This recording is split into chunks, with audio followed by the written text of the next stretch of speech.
جو اقطاب ہوں گے، جو ابدال ہوں گے، جو اقطاب ہوں گے، یہ جو اولیاء ہیں، ابدال ہیں، اقطاب ہیں، کیا یہ لوگ ہماری طرح جیتے ہیں؟ کیا ہماری طرح غیبتیں کرتے ہیں؟ کیا یہ لوگ بدنگاہی کرتے ہیں؟ کیا یہ لوگ روزوں کو چھوڑتے ہیں؟ کیا یہ لوگ قرآن کی تلاوت سے دور ہو کر کے گانے سنتے ہیں؟ یہ لوگ کیا کرتے ہیں؟ یہ لوگ تو وہ ہیں والذین یبیتون لربہم سجدا وقیاما، ہم تو راتوں میں گپے ہانکنے میں گزار دیتے ہیں، لیکن یہ جو اولیاء اور اقطاب اور ابدال ہیں، یہ راتوں کو اللہ کی عبادت اور اللہ تبارک و تعالیٰ کی بارگاہ میں رکوع اور سجدہ کرتے ہوئے گزار دیتے ہیں۔ تو پھر اس کا مطلب یہ ہے کہ ہم ان میں شامل نہیں ہیں۔ اگر شامل ہونا چاہتے ہیں تو پھر کیا ہماری انرجی اس پر خرچ ہو رہی ہے؟ اگر نہیں ہو رہی تو کب ہوگی؟ اس لیے خدا کے واسطے حضور نے جو کہا وہ سچ کہا، سچ کہا کہ نہیں کہا؟ اس لیے ہمیں تیاری کرنی چاہیے، اپنے وقت کو برباد نہیں کرنا چاہیے۔ رمضان کے مبارک لمحات چل رہے ہیں، رمضان کے مبارک لمحات میں ہمیں توبہ کر لینی چاہیے، اللہ کی رحمت سے مایوس نہیں ہونا، اللہ کی رحمت سے پر امید ہو جانا ہے۔ اپنے آپ کو سواریے اپنے آپ کو، نیتیں اچھی کیجیے، دل میں مسلمانوں کا احترام پیدا کیجیے، حسد کو دل سے نکال کے باہر پھینک دیجیے، اپنے دلوں کو پاک کیجیے، اپنے خیالات کو پاک کیجیے، اللہ کی خفیہ تدبیر سے ڈریے، کہیں ایسا نہ ہو جب امام مہدی کا ظہور ہو اور سامنے دجال کی تابانیاں موجود ہوں تو آپ امام مہدی کو پس پشت دکھا کے، پیٹھ دکھا کے آپ دجال کے فتنے کے ساتھ شامل ہو جائیں، کہ ایسا نہ ہو۔ اللہ کی خفیہ تدبیر سے ڈریے، 60 سالہ 70 سالہ یہ آپ کی عبادتیں بیکار ہو جائے گی اگر آپ نے دجال کا ساتھ دیا تو، دجال کے فتنوں کا ساتھ دیا تو۔ اس لیے اپنے آپ کو تیار کیجیے۔ یہاں تیار کرنے کا مطلب یہ ہے کہ اپنا ذہن بنائیے، اپنی نیتیں اچھی کیجیے، منجیات کو اپنائیے۔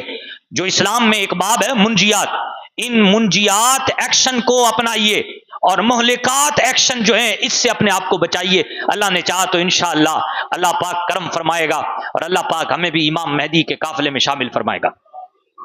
آئے دعا فرمائیں کہ اللہ پاک ہم سب کو حضرت امام مہدی کے قافلے میں شامل ہونے والا بنائے، اللہ پاک ہمیں نیک بنائے، ایک بنائے۔ رمضان کے مبارک لمحات میں اللہ پاک ہمیں پاک دل والا، صاف دل والا بنائے، اولیاء کرام کا سچا پکا غلام بنائے۔ اللہ تبارک و تعالی اپنی معرفت کا خزانہ ہم سب کو عطا فرمائے۔ جن حضرات نے سنت نہیں پڑھی، سنت